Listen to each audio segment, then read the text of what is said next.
بھی اس طرح جھکے تھے. میں نے پوچھا نہیں کیوں جھکے تھے، اس لیے میں جب بھی گزرتا ہوں یہاں سے، میں بھی یہاں سے جھک کر ہی گزرتا ہوں کہ میرے نبی یہاں جھکے تھے. اس میں جو بھی مطلب ہوگا وہ نبی پاک کو پتہ ہوگا، میں نے پوچھا نہیں تھا. یعنی اتنی سی بات بھی، اب اگر کوئی کام نبی پاک کے جو نبی پاک نے کیا اس کے خلاف کرے کوئی بھی آدمی، تو اس کو تو کوئی بھی پسند نہیں کرتا نا، کیونکہ وہ دین میں خرابی آ جائے گی اس کی. اس طرح بزرگان دین بھی جو پہلے بزرگ کرتے گئے ہیں نا، آنے والے بزرگوں کو وہی کرنا چاہیے. اگر ہم یہ سمجھیں کہ یہ ہم اچھا کر رہے ہیں، تو اس کا مطلب وہ جو پہلے بزرگ تھے وہ اچھا جانتے نہیں تھے. وہ تو بہت بڑے بزرگ تھے، ولی تھے، اللہ کے مقبول بندے تھے. ان جیسے تو آپ بعد میں آپ ایسے ان جیسے نہیں ہو سکتے. دوسری چیز یہ ہے کہ جس طرح یہ ہے نا گدی نشین، آج کل جان نشین گدی نشین بن جاتے ہیں. تو اب پہلے جو بزرگ ہیں جن کے یہ مزار ہیں، وہ کن کے گدی نشین تھے؟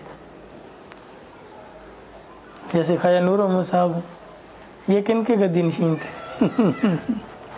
یا بابا فرید گنج شکر رحمۃ اللہ علیہ، آپ کن کے گدی نشین تھے؟ وہ تو کسی کے گدی نشین نہیں تھے. وہ ان کا وصال ہوا تو وہ خود گدی ہیں. اب آگے اولاد جو ہے وہ گدی نشین بن جاتی ہے.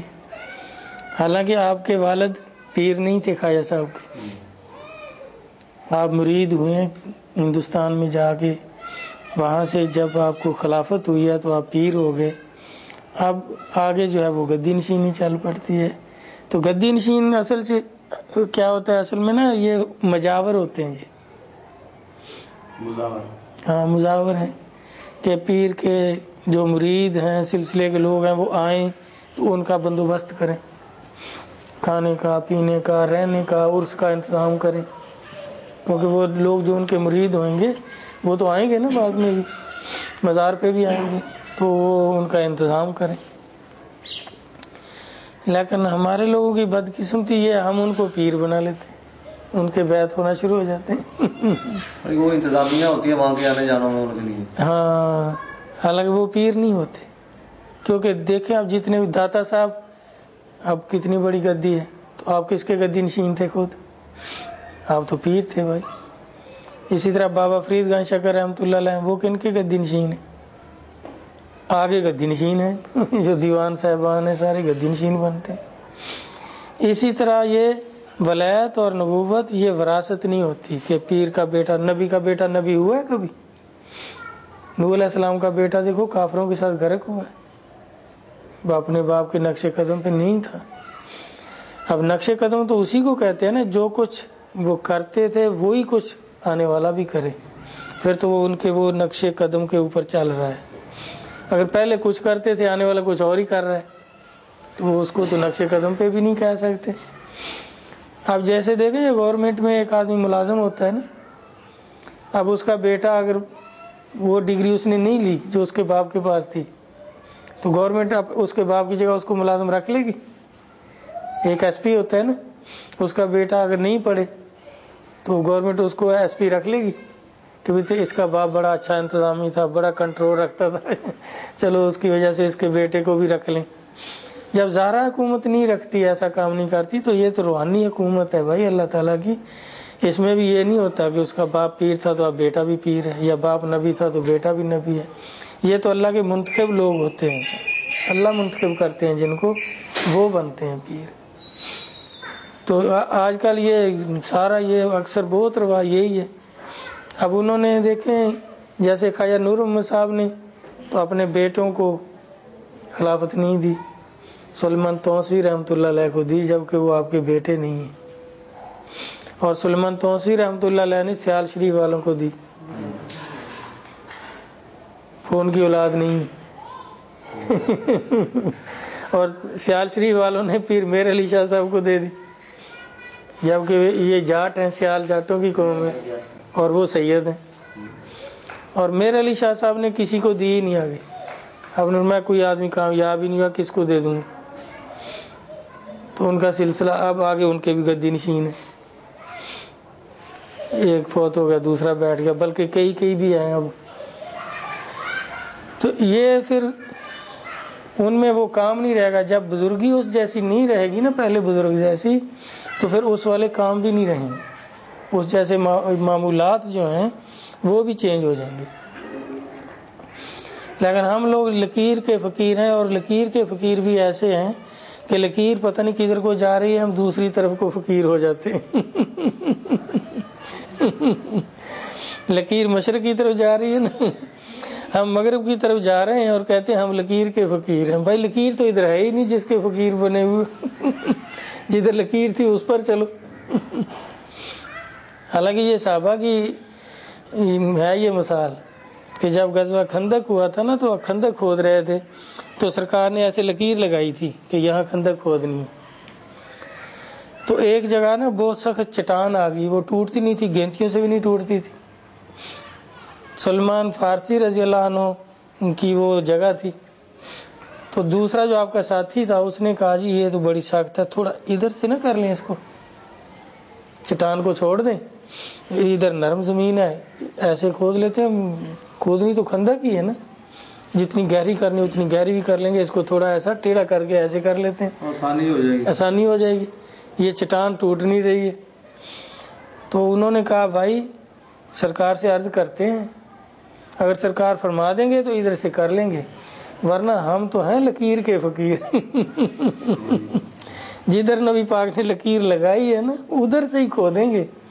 نہیں ٹوٹتی ٹوٹ جائے گی, آج نہیں ٹوٹے گی کل ٹوٹ جائے گی, اس پہ کوشش کرتے رہیں گے. تو نبی پاک صلی اللہ علیہ وسلم سے عرض کیا تو آپ نے بھی یہ نہیں فرمایا کہ چلو ایسے کر لو, آپ نے خود گینتی پکڑ کے اس کو بس ایسے 2-3 چوٹیں لگائی نا, ریزہ ریزہ کر دیا اس کو چٹان کو, میں ادھر سے ہی کھودنا ہے اس کو. حضرت خواجہ نور محمد مہار کے ساتھ جو 2 مزار ہیں, اب مزار سے کہتے ہیں وہ ان کے ساتھ زیادہ نہیں, میرا مطلب یہ نہیں ہے. ساتھ تو خاندان والوں کی قبریں ہوتی ہیں پورے تقریباً. ہاں جدھر بھی جو روزہ شریف کے اندر, ہاں اندر جو ہے نا وہ اولاد کا ہی حق ہے. یہ تو وہاں دفن تو وہی ہوں گے نا, دوسرے کو وہ دفن کرنے دیتے.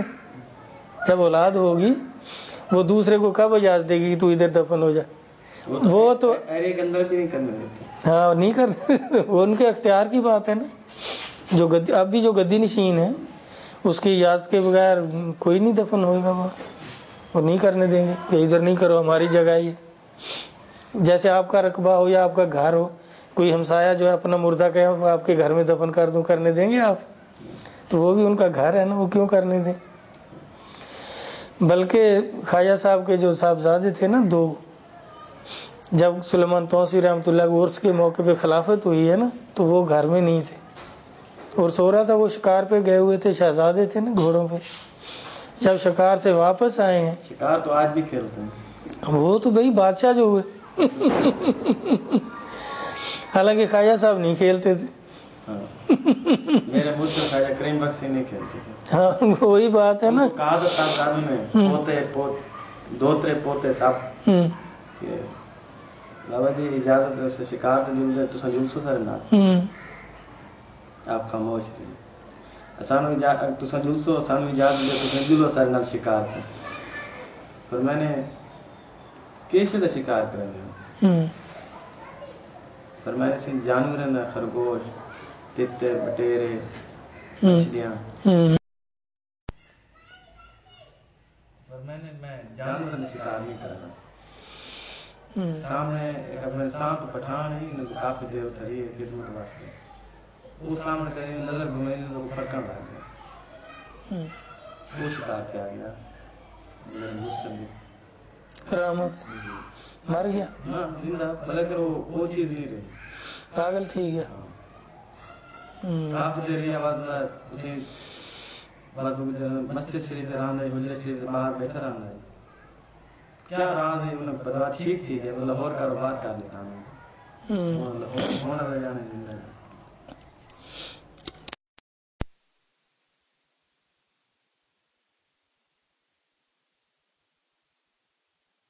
علیہ السلام سے زیادہ تصرف والا آدمی کوئی ہو سکتا ہے؟ سب سے زیادہ تصرف کر سکتے تھے نبی کی ذات, اللہ کے بعد ان کا مرتبہ ہے. تو کوئی ایک صحابی بھی پاگل نہیں ہوا, کسی ایک صحابی کو بھی ایسا نہیں کیا آپ نے۔ دین اللہ اور اللہ کے رسول کا، ہم ادھر سے دیکھیں گے، جو چیز ادھر سے ملے گی اس کو ہم بزرگی سمجھیں گے، کرامت سمجھیں گے، جو چیز وہاں سے نہیں ملے گی اس کو کچھ اور کہیں گے جو بھی کہہ لیں اس کو، ٹھیک ہے نا۔ کامل مرشد وہی ہے، اسی طرح کی تبلیغ کرے جس طرح کی ہمارے نبی علیہ الصلوۃ والسلام نے کی۔ تو یہ دیوانگی جو ہے نا، اس کا مطلب یہ ہوتا ہے کہ وہ پیر جو ہے صاحب تصرف تو ہوگا، لیکن اس کو اتنا نہیں پتا کہ کتنا تصرف کرنا ہے، آدمی برداشت کتنا کر سکتا ہے۔ یہ تو نہیں کہ اس کے ہوش خراب کر دو، ذکر بتانا ہے، تصرف کرنا ہے تو وہ اتنا کرنا ہے جتنا اس کی برداشت ہے، اس سے زیادہ کرنا ہے تو اس کو مطلب یہ ہے کہ پیر صاحب کو اتنا پتہ نہیں ہے، جو 1 کپ پی سکتا ہے اس کو 1 کلو پلا دو، وہ مرے گا نا۔ تو جتنے خواجہ نور محمد صاحب ہیں، اب ان کا ایک مرید بھی آپ نے کسی کو ایسی توجہ نہیں دی کہ وہ پاگل ہو جائے یا وہ پھٹکنے لگ جائے۔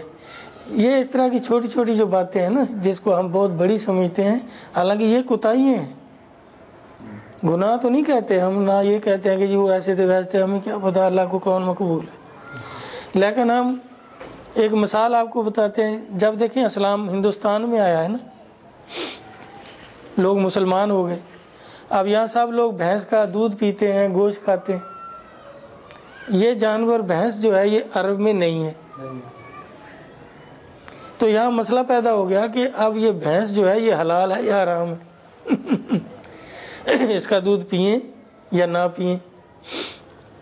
تو جو بزرگ لوگ تھے وہ مل کے بیٹھے، انہوں نے کہا بھی ہم دیکھتے ہیں اس کو کہ اس کی جو صفات ہیں وہ اگر حلال جانور جیسی ہیں تو پھر یہ حلال ہے، اگر حرام جانور جیسی ہیں تو پھر حرام ہے۔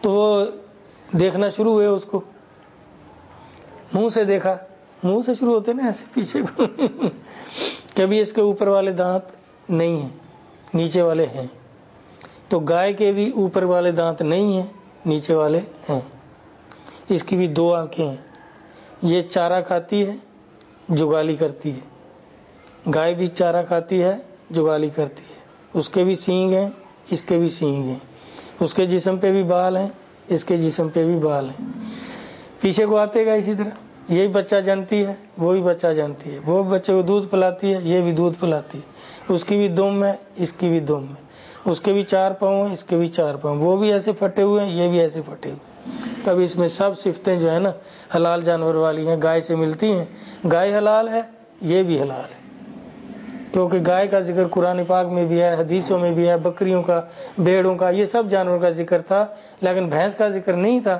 تو انہوں نے ملا کے دیکھا اس کو۔ اسی طرح اب کوئی نیا اسلام یا نئی پیری تو نہیں آئے گی،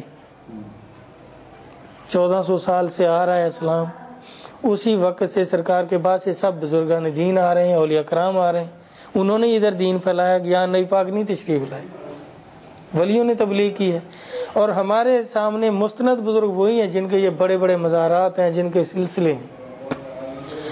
اب کوئی پیر کوئی کام بھی کرتا ہو، کوئی تعلیم دیتا ہو کہ بھئی یہ پڑھیں وہ پڑھیں، کوئی کام کرتا ہو جیسا بھی، تو ہم اس کو بھی ملائیں گے ان بزرگوں کے ساتھ، کیونکہ کتابوں میں ان کے حالات موجود ہیں، ان کی تعلیم موجود ہے کہ وہ یہ ذکر بتاتے تھے، قلبی ذکر بتاتے تھے، زبانی بتاتے تھے، محفل سنتے تھے، قوالی نہیں سنتے تھے، سنتے تھے تو کس طرح کی سنتے تھے، ان کو وجد ہوتا تھا نہیں ہوتا تھا، یہ سب چیزیں ہم ان سے ملائیں گے۔ اگر کوئی کہے گا نا میں چشتی ہوں تو چشتی بزرگوں سے ملائیں گے، اگر کوئی کہے میں قادری ہوں پھر باہو سلطان صاحب سے ملائیں گے، وہ قادری ہیں، کوئی کہے گا نقش بندی ہوں تو پھر نقش بندی بزرگوں ہیں، شاہ عبدالحق محدث دہلوی رحمۃ اللہ علیہ اور غوث باولک صاحب ملتان شریف والے، یہ نقش بندی ہیں، پھر ان کی کتابوں سے اس کے حالات ملائیں گے۔ اگر تو بھائی اس اپنے پچھلے بزرگ سے اس کے حالات، اس کی تعلیم، اس کے معمولات ملتے ہوئیں گے تو ہم کہیں گے جی واقعی یہ چشتی ہے، یہ قادری ہے، نقش بندی ہے۔ اگر ان کی کتابوں میں کچھ اور ملے اور وہ کچھ اور ہی کر رہا ہو تو ہم کہیں گے بھائی ذرا سوچیں، آپ کا طور طریقہ آپ کے بڑوں سے نہیں ملتا۔